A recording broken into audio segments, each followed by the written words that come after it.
Meus lendários, seja bem-vindo a... Muito em breve vai sair uma notícia de um povo que desapareceu. Era um povo muito humilde que aqui tanto sofreu. Aquele povo era um povo de Deus.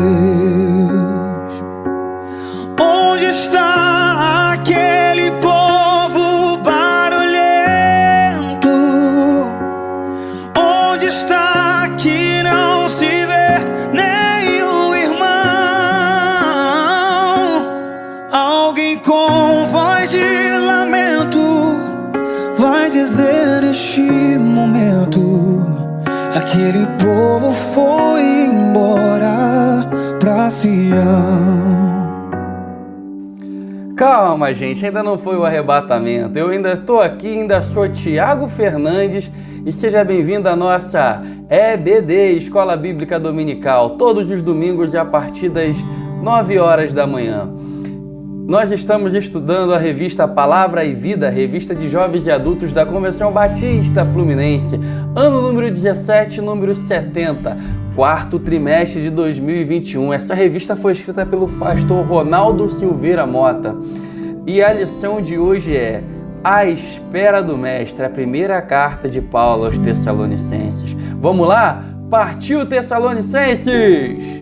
Bom, você que tem acompanhado aqui a nossa série de estudos, nós utilizamos esse mapa que está em tela, né, quando estudamos a carta de Paulo aos Filipenses. Inclusive, estamos parados aqui na cidade de Filipos. Então, o bonde do apóstolo, o bonde apostólico, liderado por Paulo, Silas, Timóteo e Lucas, estavam na cidade de Filipos. E de lá eles sofreram, né, aquela questão, conforme nós estudamos, que eles foram açoitados e durante a meia-noite eles cantavam e um terremoto os libertou da prisão e deixaram ali uma igreja estabelecida, a igreja dos Filipenses, né? Se você não viu o estudo dos Filipenses, né, eu vou deixar o link aí em cima na tela, ou então na descrição para você poder estar acompanhando. Então vamos seguir viagem com o bonde do apóstolo, né? Eles partiram, né, passaram rapidamente por Anfípolis e Apolônia e pararam na cidade de Tessalônica. Então, lá na Macedônia, a gente vê como que foi formada a igreja dos Tessalonicenses. Como de costume, eles foram primeiramente numa sinagoga de judeus, e diz a palavra de Deus no livro de Atos que durante 3 sábados, ou seja, 3 semanas, Paulo, né, ele discutia a palavra de Deus com os judeus, né, alguns gentios prosélitos eram pessoas que não eram judeus, mas se simpatizavam, né, acreditavam no Deus de Abraão, né, alguns gentios que acreditavam já no Deus de Abraão. Então Paulo discutia, ensinava ali as escrituras e falava que o Cristo, né, deveria padecer, morrer e ressuscitar ao 3º dia. E esse Cristo prometido nas Escrituras é Jesus. Então Paulo anunciava com isso alguns judeus, muitos gregos, né, gentios piedosos, gregos porque a gente ali está numa região grega, região de Tessalônica, e muitas mulheres, né, da alta sociedade creram, acreditaram nas palavras, né, do Evangelho, no que Paulo ensinava. No entanto, alguns judeus invejosos contrataram alguns malandros, algumas pessoas lá da malandragem, homens maus, para provocar um tumulto na cidade, para poder perverter, para criarem uma contenda contra Paulo. E esses homens provocaram uma grande confusão em Tessalônica. Foram na casa de um homem chamado Jason, né, procurar Paulo, Silas, né, o bonde apostólico, não os achando, pegaram Jason, levaram ele, né, em prisão. Depois que pagaram a fiança, liberaram Jason, mas eles levaram uma argumentação para as autoridades da cidade falando o seguinte: olha, esse Paulo aí, né, que já está pervertendo o mundo inteiro, chegou aqui em nossa cidade. Chamar a atenção um detalhe nessa frase que esses homens falaram: a fama de Paulo chegou antes dele em Tessalônica, né? Com uma maravilhosa eração do Espírito Santo na vida desse homem, né? Antes dele ter chegado em Tessalônica, a fama dele já tinha chegado. Então esses homens maus que estavam provocando um tumulto na cidade contra Paulo e Silas, eles falaram que eles estavam incitando, né, que havia um novo rei que deveria tomar o lugar de César.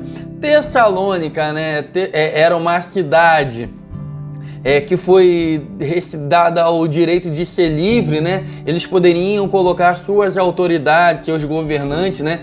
No entanto, ficavam algumas pessoas de Roma ali fiscalizando para ver se não haveria nenhum tipo de rebelião. E os romanos, eles não toleram rebelião, não toleram motim. Eles agem com mão forte, com punho de ferro contra rebelde. Então as autoridades, ouvindo essas acusações falsas, né, falsas por quê? Porque o reino de Jesus não é um reino desse mundo, não é um reino político, um reino material, né? E eles estavam dizendo que Paulo e Silas falavam que ia levantar um novo rei que ia tomar o lugar de César. Então as autoridades de Tessalônica, vendo isso, se apavoraram, né? E Paulo e Silas tiveram que sair dali daquela cidade de Tessalônica. Com isso, eles sofreram um risco muito grande de vida. E eles então vão para uma cidade seguinte, chamada Bereia. Lá eles começam a pregar o evangelho, novas pessoas se convertem, mas os vadios lá de Tessalônica souberam que a palavra de Deus tinha chegado também em Bereia, decidem mandar as pessoas lá para poder provocar tumulto em Bereia, de modo que Paulo ele deixa ali Silas e Timóteo, né, e vai sozinho para a região da Acaia, que é onde chega em Atenas, e depois ele chega em Corinto, né? Então o contexto da carta, né, por que Paulo decide escrever uma carta para a igreja de Tessalônica? Como a igreja tinha sido formada durante muito pouco tempo, durante apenas 3 sábados, 3 semanas, Paulo, o bonde apostólico, né, o bonde dos apóstolos formou aquela igreja num ambiente hostil de perseguição ao evangelho. Paulo, preocupado com a fé daqueles novos crentes, ele decide falar para Timóteo, volta lá em Tessalônica, né? Mas depois vai me encontrar aqui em Corinto. Então Paulo ficou há 1 ano e meio em Corinto, né? E acredita-se, né, que foi lá em Corinto que Paulo escreveu essa carta aos Tessalonicenses. A carta aos Tessalonicenses, algumas pessoas acreditam que ela tenha sido a primeira carta escrita. Mas pela ordem, pela lógica ali escrita no livro de Atos, eu acredito, e muitas pessoas também, que a primeira carta foi Gálatas. Mas Tessalônica é uma das cartas mais antigas. Se não foi a primeira, foi a segunda carta que Paulo escreveu, a primeira carta aos Tessalonicenses. Então Timóteo, né, vai lá saber como estava se comportando aqueles crentes, né, os novos convertidos lá na cidade de Tessalônica, um ambiente hostil. E depois Timóteo volta, encontra Paulo em Corinto, e lá ele informa para Paulo que mesmo em meio a perseguições e mesmo em meio a um ambiente hostil contra a crente ali, a fé deles crescia. E eles, na verdade, estavam sendo espelho para outras igrejas, para outras cidades na Macedônia e na própria região da Acaia. Então Paulo, feliz, né, com aquela notícia que Timóteo trouxe, então ele decide escrever uma carta para aqueles crentes, né, onde a membresia eram poucos judeus, eram muitos gregos piedosos, né, e muitas mulheres também de alta posição. Então Paulo decide escrever essa carta, né, para demonstrar a sua alegria, né, que aqueles crentes permaneciam firmes na fé. Inclusive é uma coisa curiosa, né, a igreja, quando tem um ataque externo de perseguição, a igreja ela tem algo incrível, que ela se fortalece e cresce mais ainda, né? É algo curioso a respeito do povo de Deus. e também ele explica, né, alguns problemas. Ele escreve também no intuito de tratar alguns problemas, algumas divergências que estavam acontecendo na igreja. Ele procura, né, responder sobre pessoas que tinham perdido seus entes queridos, pessoas que tinham parado de trabalhar porque ouviram falar que Jesus estava vindo. Então algumas pessoas decidem parar de trabalhar para esperar Jesus e passam a viver em função de caridade dos outros. Então, nesse objetivo, Paulo decide escrever a primeira carta aos Tessalonicenses. O nosso autor da revista, ele estrutura o nosso estudo a essa carta em 4 tópicos. São eles: tópico 1, liderança na igreja; tópico 2, os mortos em Cristo; tópico 3, sobre a volta de Cristo; tópico 4, o encontro com o Senhor. E depois ele conclui e depois ele faz uma chamada para ação, para o pensar em agir, né? O título da lição é A Espera do Mestre, né? Então é uma carta escatológica, né? Não somente essa primeira epístola aos Tessalonicenses, mas a segunda também, onde ele vem falar sobre questões escatológicas, sobre o fim, né? Sobre a volta de Cristo. Mas vamos lá, tópico 1, a liderança na igreja. Nós vamos ler o capítulo 2, versículos de 1 a 12. Antes, eu preciso contextualizar uma coisa para vocês para poder fazer sentido esse texto bíblico. Paulo chegar, né? Paulo que valorizava o ensino, a educação, a cultura, né? Paulo que era um mestre, né? Para ele, então, era fácil, né, ele levar ensinamentos para aquela região da Macedônia, que era uma região, né, de gregos. Porque o grego, né, eles gostam do conhecimento, eles valorizam a sabedoria. Inclusive, até os dias de hoje, né, embora o Império Grego tivesse caído para o Império Romano, do ponto de vista de domínio de territórios, o Império Grego influencia até hoje os nossos dias. Muitas palavras que nós utilizamos no português têm origem do grego.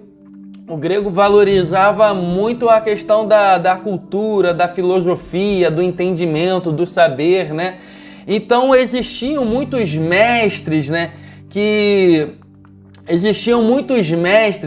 Que viajavam, né, pelas cidades para demonstrar o seu sabedoria, né, o seu conhecimento, e os gregos gostavam de ouvir essas pessoas.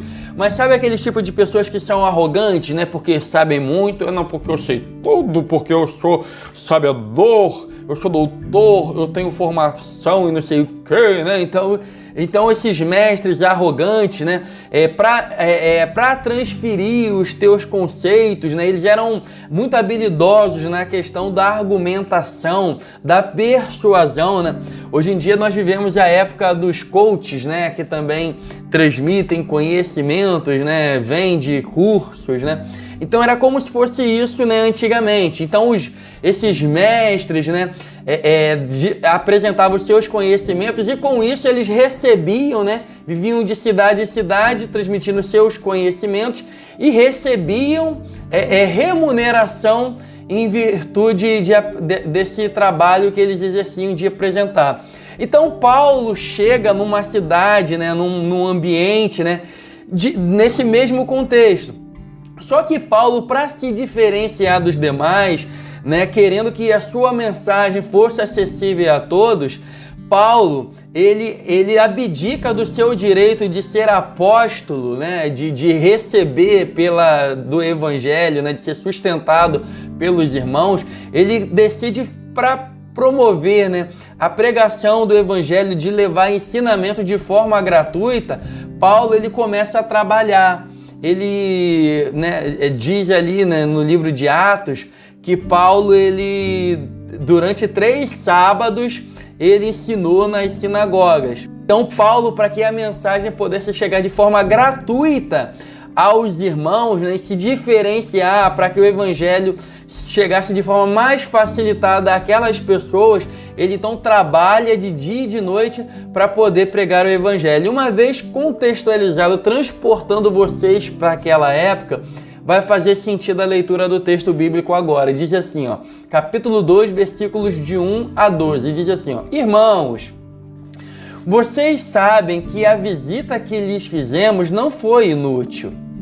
Apesar de termos sido maltratados e insultados lá em Filipos, como vocês sabem, com a ajuda de nosso Deus, tivemos coragem de anunciar-lhes o Evangelho de Deus em meio a muita luta.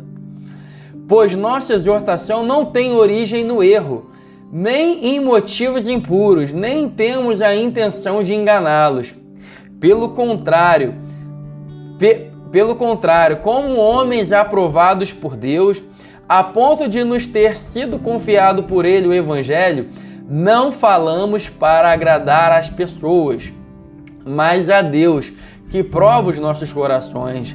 Vocês bem sabem, a nossa linguagem nunca foi de bajulação, nem de pretexto para a ganância. Deus é testemunha.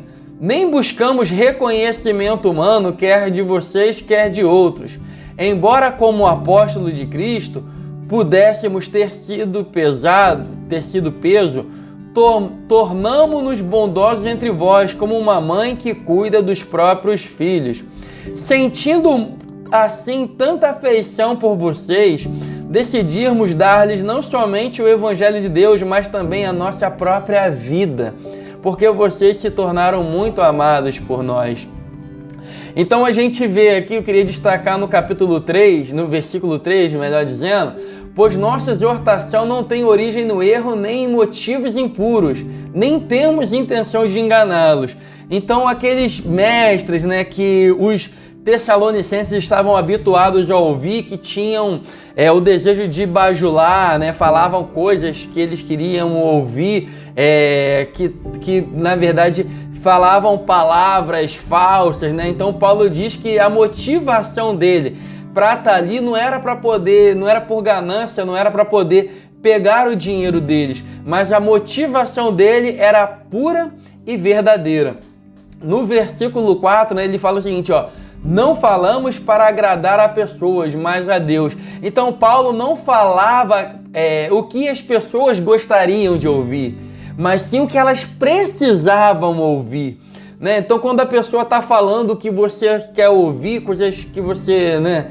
todo mundo precisa ser elogiado, todo mundo precisa ter a bola cheia, mas muitas pessoas também, quando estão no erro, precisam de repreensão. E quando você está diante de uma pessoa que só fala bem, só te coloca lá em cima, não aponta os teus erros para que você possa melhorar, essa pessoa, na verdade, muitas vezes não é seu amigo. Ele está te conduzindo, muitas vezes, ao erro. Porque você não é perfeito, você precisa melhorar como pessoa, melhorar como cristão. Então Paulo, ele não falava em tom de bajulação, ele não falava o que as pessoas queriam ouvir, mas falava o que as pessoas precisavam ouvir. Ouvir palavras de elogio e ouvir repreensão, correção também. No versículo 5, ele fala o seguinte, nossa linguagem nunca foi de bajulação, nem de pretexto para a ganância. 6. Nem buscamos reconhecimento humano. Então Paulo, ele não visava, não tinha vaidade de ser reconhecido e receberem aplauso. Paulo, ele não tinha a pretensão de receber tapinha nas costas, Então ele não tinha a vaidade de querer ser reconhecido pelas pessoas. Lá no versículo 8 ele fala assim, mas também a nossa própria vida. Ele ama tanto o líder, a gente está falando no tópico 1, liderança na igreja. Então a gente pode destacar aqui através da vida do apóstolo Paulo, de Silas, do bonde do apóstolo, que essas são características de líderes, como o líder deve se portar diante da igreja. O líder, ele ama tanto os seus liderados que é capaz de se sacrificar por eles. Continuando o texto bíblico, versículo 9, diz assim, irmãos, certamente vocês se lembram do nosso trabalho esgotante, da nossa fadiga. Trabalhamos noite e dia para não sermos pesados a ninguém, enquanto lhes pregávamos o Evangelho de Deus. Tanto vocês como Deus são testemunha de como nos portamos de maneira santa, justa e irrepreensível entre vocês, os que creem. Pois vocês sabem que tratamos cada um como um pai trata seus filhos, exortando e consolando e dando testemunho, para que vocês vivam de maneira digna de Deus, que o chamou para o reino e glória. Então, como Paulo, né, ele chega diferente daqueles mestres, né, bajuladores, egocêntricos. Então, e algumas pessoas aderem, né, ao evangelho, à pregação que Paulo ensinava. Então, algumas pessoas tentam defamar Paulo. E ele fala o seguinte: não, olha para o meu testemunho aí, né? Olha para a minha vida, vocês são testemunha e Deus também da forma como nós portamos, né? Então, repara aí no versículo 9, ele diz assim, ó: trabalhamos noite e dia para não sermos pesados. Então, durante dia e noite, Paulo, no seu ofício de fabricação de tenda, ele abdicou do seu direito de receber, né, de viver da pregação do evangelho, de ser sustentado pela igreja, para poder se destacar, se diferenciar dos demais e não ser pesado para os irmãos. No versículo 10 ele fala: portanto, de maneira santa, nos comportamos de maneira santa, justa e irrepreensível. Ou seja, o líder, né, o líder, ele tem que ter um bom comportamento. Ele tem que saber como se portar. E Paulo, ele fala de maneira santa, justa e irrepreensível. No versículo 2 ele diz: exortando, consolando e dando testemunho. Ou seja, Paulo, ele exorta, ele consola e também dá bom exemplo. Então, o líder, ele precisa ter essas características que está destacado aqui na tela, em vermelho, né?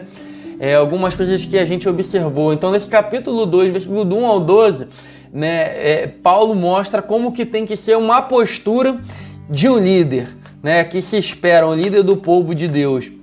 E Paulo, ele destaca duas figuras, a figura de um pai e uma mãe. Ele fala que ele, da mesma forma, um líder, ele precisa ter a doçura, a ternura, o zelo, o cuidado de uma mãe, mas também precisa ter a autoridade, a repreensão de um pai, né? O líder, ele tem que se portar dessa forma. Então, assim a gente encerra o tópico primeiro, liderança na igreja, e vamos para o tópico 2, os mortos em Cristo. Vamos lá, tópico 2 diz assim, ó: antes da gente ler o texto bíblico, para facilitar o teu entendimento, a gente precisa se transportar através do contexto histórico, né, para os tempos antigos. A Tessalônica, né, fazia parte do mundo grego, né?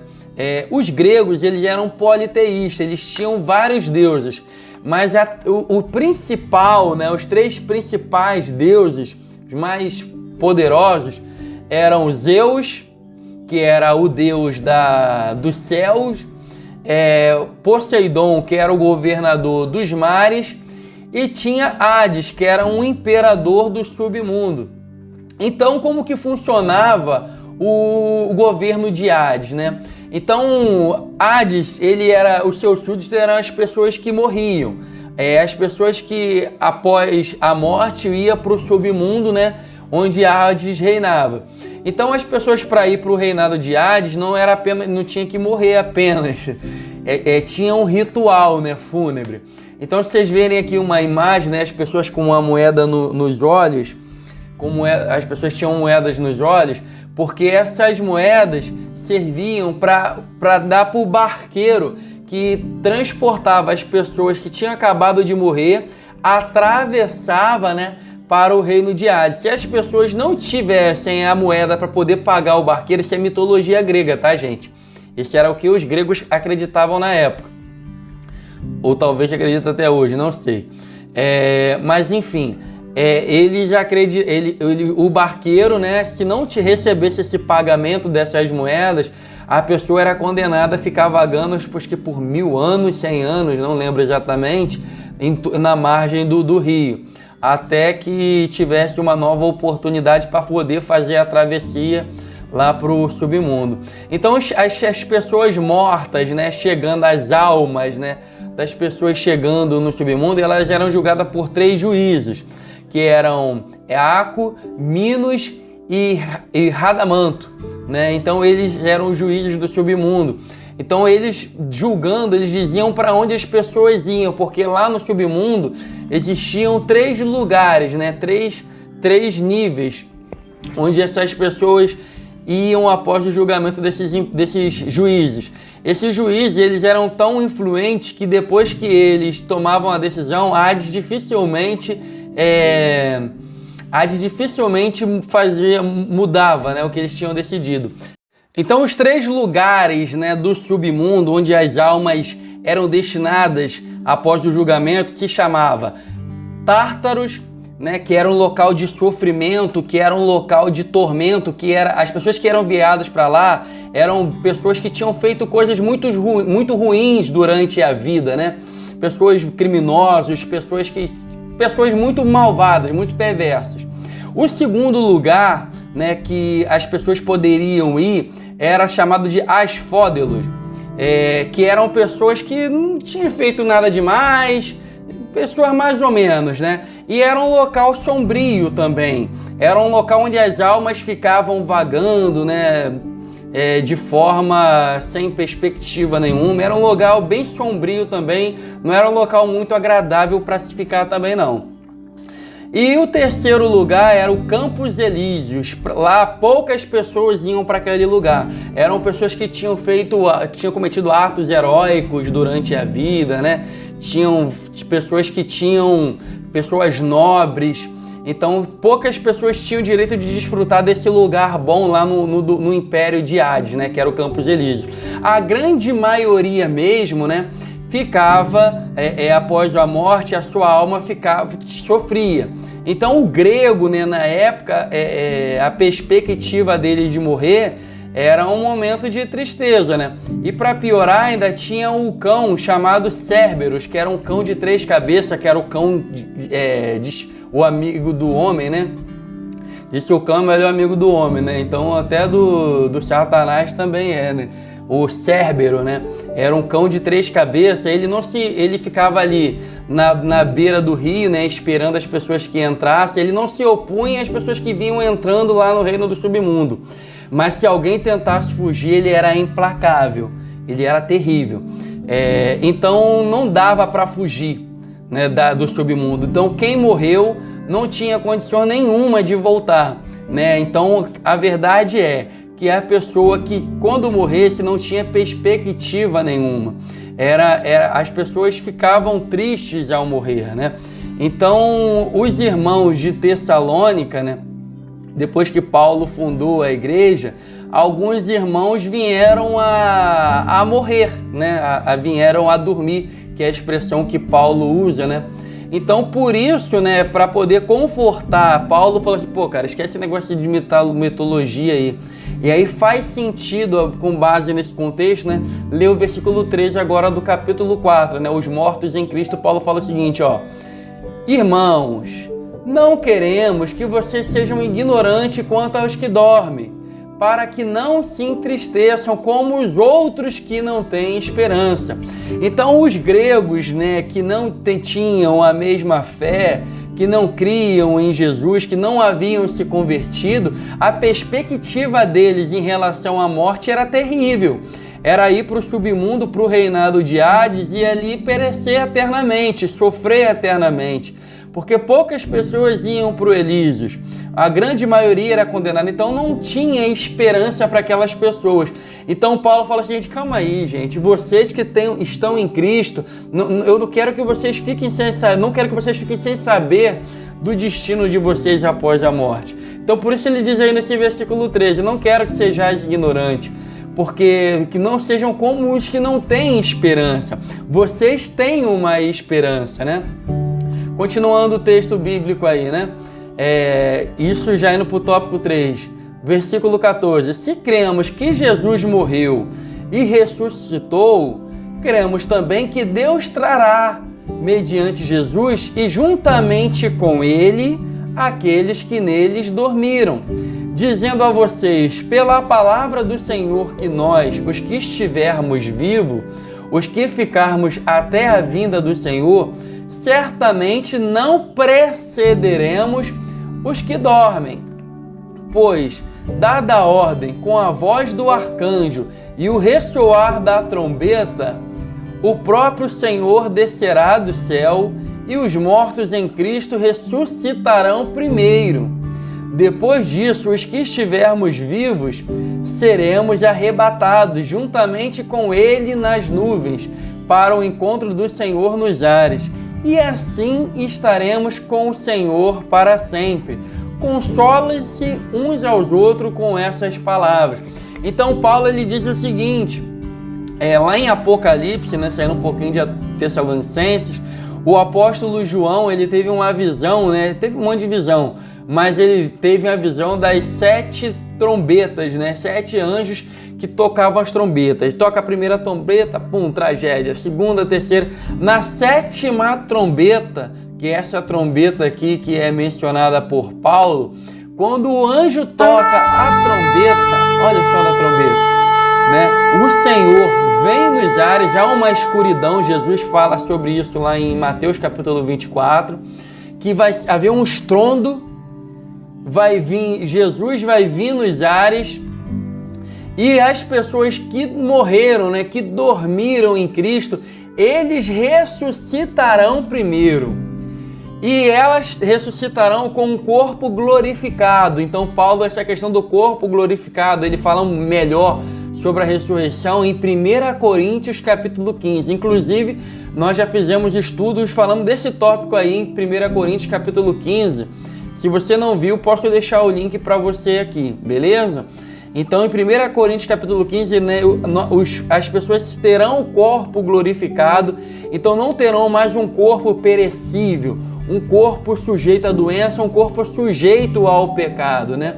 Então, Cristo, as pessoas serão glorificadas, o corpo não será mais sujeito ao pecado, e as pessoas que dormiram ressuscitarão. Quem estiver vivo ainda quando o Senhor virá, também terá o corpo glorificado, e juntos encontraremos o Senhor nos ares e estaremos para sempre com Ele. Que coisa maravilhosa, né? Então fechamos aqui os tópicos 2 e 3. Vamos iniciar, né, imediatamente o tópico 4, porque Paulo ele emenda nesse mesmo assunto. Vamos ler o texto bíblico. Então, irmãos, Tessalonicenses 5, do 1 ao 11. Quanto aos tempos e épocas, não precisamos escrever-lhes, pois vocês mesmos sabem perfeitamente que o dia do Senhor virá como ladrão à noite. Quando disserem paz e segurança, então de repente a destruição virá sobre eles, como dores à mulher grávida, de modo nenhum escaparão. Mas vocês, irmãos, não estão nas trevas, para que este dia os surpreenda como ladrão. Vocês todos são filhos da luz, filhos do dia. Não somos da noite nem das trevas. Portanto, não durmamos como os demais, mas estejamos atentos e sejamos sóbrios. Pois os que dormem, dormem de noite, e os que se embriagam, embriagam-se de noite. Nós, porém, que somos do dia, sejamos sóbrios, vestindo a couraça da fé e do amor e o capacete da esperança da salvação. Então Paulo, no versículo 2, ele destaca o seguinte, que o dia do Senhor virá como um ladrão. O que ele quer dizer com isso? Um ladrão, ele não avisa quando ele vem, correto? Ele vem de surpresa, ele vem de supetão. Então ele diz o seguinte, que quando as pessoas tiver tudo muito bem, as pessoas dizem, tá tudo em paz, tá tudo em segurança, o mundo tá indo muito bem, então virá um grande estrondo, né? E o Senhor virá. Então ele diz que acontecerá isso. E no versículo 3 ele diz o seguinte, como as dores da mulher grávida. Obviamente, né, eu nunca fiquei grávido e obviamente eu nunca vou ficar, né? Mas ele diz que ele compara que a vinda do Senhor, ele faz uma analogia com uma mulher grávida. As pessoas dizem, né, inclusive minha esposa também, que quando a mulher está grávida, o sinal que o bebê está chegando são contrações, são dores, né? Isso aí está sinalizando que o bebê está chegando. E quanto mais perto chega a hora do bebê nascer, essas dores, essas contrações diminuem e são mais intensas. Então em Mateus capítulo 24, né, Jesus ele diz que isso daí vai vir Apocalipse também narra várias catástrofes que vai vir sobre o mundo.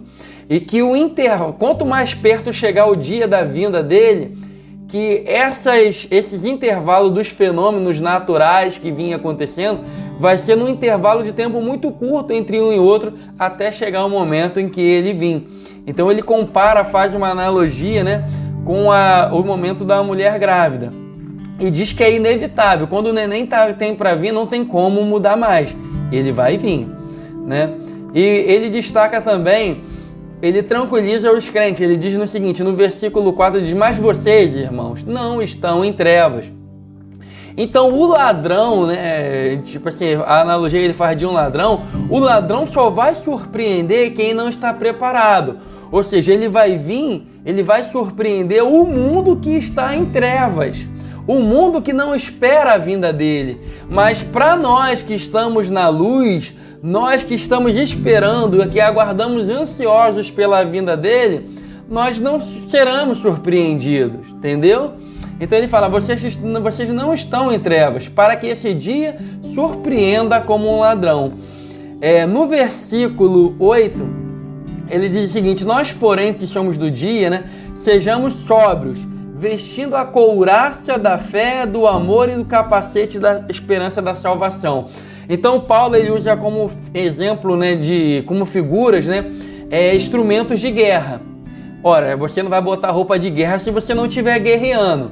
Então a vida de um crente, né, nos últimos tempos serão dias difíceis, serão dias de perseguição. Mas nós devemos, né, guardar os 3 requisitos que uma igreja madura, uma igreja sadia tem, que é a fé, a esperança e o amor. E se vocês observarem, né, nas cartas de Paulo, ele fala isso várias vezes, esses 3 elementos, a fé, a esperança e o amor. A igreja dos Filipenses atendia esses 3 requisitos de uma igreja madura. Tinha fé, tinha esperança, tinha amor. A igreja dos Colossenses, eles tinham amor, eles tinham fé. E Paulo fala um pouquinho mais sobre a questão da esperança, mas eles atendiam os requisitos. As igrejas da Galácia estavam se perdendo na fé, mas a igreja de Corinto, então, eles tinham a fé, mas eles estavam se perdendo em relação à esperança e principalmente em relação ao amor. Tanto é que lá em 1 Coríntios capítulo 13, né, Paulo fala, agora tem 3 coisas: a fé, a esperança e o amor, sendo que dos 3 o maior é o amor. Então você como crente em Cristo Jesus, você não pode deixar esmorecer a sua fé. Você não deve se desviar para ídolos, para nenhuma coisa que venha a confundir a nossa fé neste século. Porque virá o anticristo, né? Em relação ao anticristo vai ser falado na semana que vem, na segunda epístola, né? Ele vai vir com sinais de mentira para poder enganar, mas nós devemos ter a nossa fé inabalável. E a Bíblia diz que a fé vem pelo ouvir, e o ouvir pela palavra de Deus. Que você então venha estudar a palavra de Deus, se alicerçar para que você não seja confundido por falsas doutrinas. Então você não venha perder a sua fé. E diz que com o passar do tempo, né, com as perseguições, o amor de muitos esfriaria. Então você não pode perder o amor ao próximo, o amor a Deus, né? As pessoas serão egoístas, as pessoas farão mal, o comportamento do ser humano será cada vez mais depravado, mas nós não podemos perder o amor ao próximo. Nós seremos afligidos, nós seremos perseguidos, mas mesmo assim nós não devemos deixar de amar as pessoas como Cristo não deixou de nos amar, mesmo nós ainda sendo pecadores. Em relação à esperança também, nós não devemos perder a esperança que Cristo virá nos ares e virá nos buscar. Então vamos continuar aqui. O versículo 9 diz o seguinte: porque Deus não nos destinou para a ira, mas para recebermos a salvação por meio de nosso Senhor Jesus Cristo. Ele morreu por nós, para que estejamos acordados, quer dormindo, vivamos juntos a Ele. Por isso, exortem-se e edifiquem-se uns aos outros, como de fato vocês estão fazendo. Então, meu querido, ele destaca aqui no versículo 10, ele diz o seguinte: não importa quem morreu, nós não devemos nos preocupar com a morte. Se nós estamos em Cristo, nós não devemos nos preocupar com a morte. Porque quer dormamos, ou seja, quer viemos a morrer, nós viemos fechar os nossos olhos aqui na terra, quer estejamos vivos esperando pela vinda dele aqui, nós estaremos para sempre com ele, nós temos esse conforto. Quer que morramos, quer durmamos, estaremos para sempre com o Senhor. E se você parar para refletir, se você começar a imaginar, será lindo, será maravilhoso encontrar o Senhor nos ares. Então vale a pena você aguardar todo momento de perseguição, todo momento de aflição que nós sofremos aqui nessa terra, nesse mundo. Virão dias muito difíceis sobre nós, querido. Mas que você não venha a esmorecer na fé, que você não venha a perder o amor. Pode ser que nós sejamos torturados, que pessoas nos obrigarão a colocar uma marca para negar a Cristo, a colocar um sinal falando que nós servimos a esse governante mundial e negarmos a Cristo, mas que você permaneça firme, porque ele diz, Jesus diz, os que perseverarem até o fim serão salvos.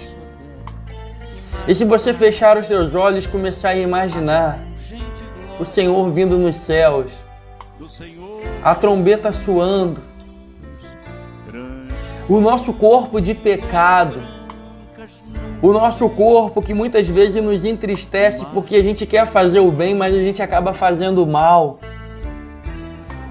A nossa enfermidade que nós trazemos no corpo, qualquer tipo de doença será exterminada, porque nós seremos perfeitos. Nós receberemos um corpo glorificado como ele recebeu após sua ressurreição.